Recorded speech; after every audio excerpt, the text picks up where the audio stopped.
اللہ وبرکاتہ۔ کیا حال ہے بہن بھائیو، خیریت سے؟ امید کرتا ہوں آپ سب خیریت سے ہوں گے۔ بہت ہی زبردست آپ کے لیے ایک نقش میں آپ کی خدمت میں لے کے آیا ہوں۔ اگر کسی کو سیب کا مسئلہ ہو، کسی بھی قسم کا ٹھیک ہے، جنات وغیرہ چپکے ہوں یا کوئی بھی ان کو پریشانی ہو، تو اس کے لیے زبردست میں آپ کے لیے جو ہے ایک وظیفہ بتا دیتا ہوں، اور ایک جو ہے آپ نے اس کے بعد جو میں ایک نقش آپ کی خدمت میں پیش کروں گا۔ یہ نقش جو ہے آپ نے پینسل کے ساتھ لکھنا ہے، اور اس نقش کو آپ نے سرسوں کے تیل میں جو ہے ڈال کر اور مریض کو جو ہے دھونی دینی ہے 3 سے 5 بلکہ 7 دن تک دیں۔ انشاءاللہ اللہ تعالیٰ کے فضل و کرم سے مریض شفا ہوگا۔ بہت ہی زبردست نقش ہے جو میں آپ کی خدمت میں پیش کروں گا، اور آپ کو وظیفہ بتا دیتا ہوں، ٹھیک ہے۔ وظیفہ جو ہے سب سے پہلی چیز ہے، مریض کو کوشش کریں کہ آپ وضو کرا کے رکھیں یا اس کو غسل کروا لیں، ٹھیک ہے۔ اس کے بعد جو ہے مریض کو آپ پڑھائیں یا رحمان یا سلام، یا رحمان یا سلام۔ ایک دوسرا وظیفہ ہے یا حفیظ یا رقیب، یا حفیظ یا رقیب، یا حفیظ یا رقیب۔ یہ جو ہے آپ نے وظیفہ بھی کرتے رہنا ہے، یا اس کی نیت کر کے مریض کو جو ہے اگر اس کی طبیعت ٹھیک نہیں ہے، اس کی نیت کر کے اس کی ماں یا اس کی کوئی بھی اس کا قریبی ہو، اس کی نیت کر کے یہ پڑھ سکتا ہے، یا اس کے اوپر پڑھ کر دم بھی کر سکتا ہے، اس کی نیت کر کے بھی پڑھ سکتا ہے۔ اب میں آپ کی خدمت میں جو ہے نقش پیش کر رہا ہوں۔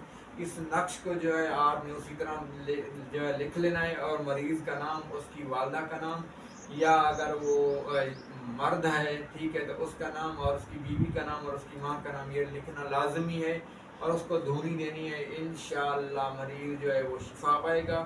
یاد رکھیے گا، یہ عمل ایسے ہیں کہ اس کو آپ نے جو ہے پاک صاف ہو کر ہی عمل استعمال کرنا ہے، اور اس کے پہلے جو ہے آپ نے 3 مرتبہ یا 7 مرتبہ جو ہے آپ نے درود شریف پڑھ لینا ہے، اور اس کے بعد جو ہے سورۃ الفاتحہ، اور اس کے بعد آیت الکرسی یہ پڑھ کے آپ نے چاروں طرف جو ہے دم کر دینا ہے۔ مریض پر بھی اپنے آپ پر بھی پھر یہ عمل کرنا ہے، ٹھیک ہے۔ میں ابھی آپ کو نقش دکھا رہا ہوں۔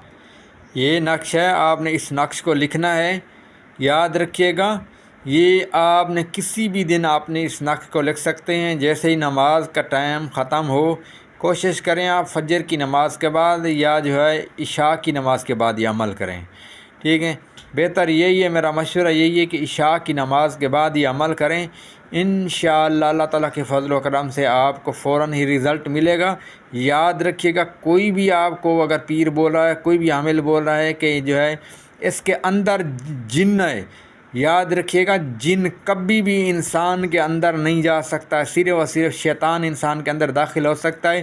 جن انسان کو چپک سکتا ہے، یعنی اس کے باہر چپک سکتا ہے اور اس کو اندر نہیں داخل ہو سکتا۔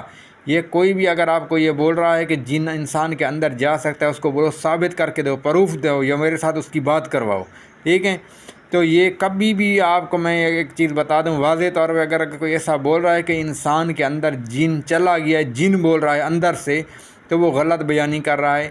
انسان کے اندر جن جو ہے وہ صرف اور صرف چپک سکتا ہے، اندر جو ہے وہ شیطان داخل ہو سکتا ہے، ٹھیک ہے۔ اس طرح کوئی بھی بات نہیں ہے۔ اگر آپ کو کوئی بھی وظیفہ پوچھنا ہو، کوئی بھی نقش پوچھنا ہو، کوئی بھی عمل پوچھنا ہو، آپ کو جیسا کہ آپ کو پتہ ہے میں آپ کو کتاب کے اوپر دے کر ہی عمل بتاتا ہوں، آپ لوگوں کی فرمائش پر۔ اگر اس طرح کا کوئی بھی آپ کو مسئلہ ہے، کوئی بھی عمل پوچھنا ہے، کوئی بھی وظیفہ پوچھنا ہے، تو آپ ہمارے واٹس ایپ نمبر پر وائس کر دیجیے گا۔ السلام علیکم ورحمۃ اللہ وبرکاتہ۔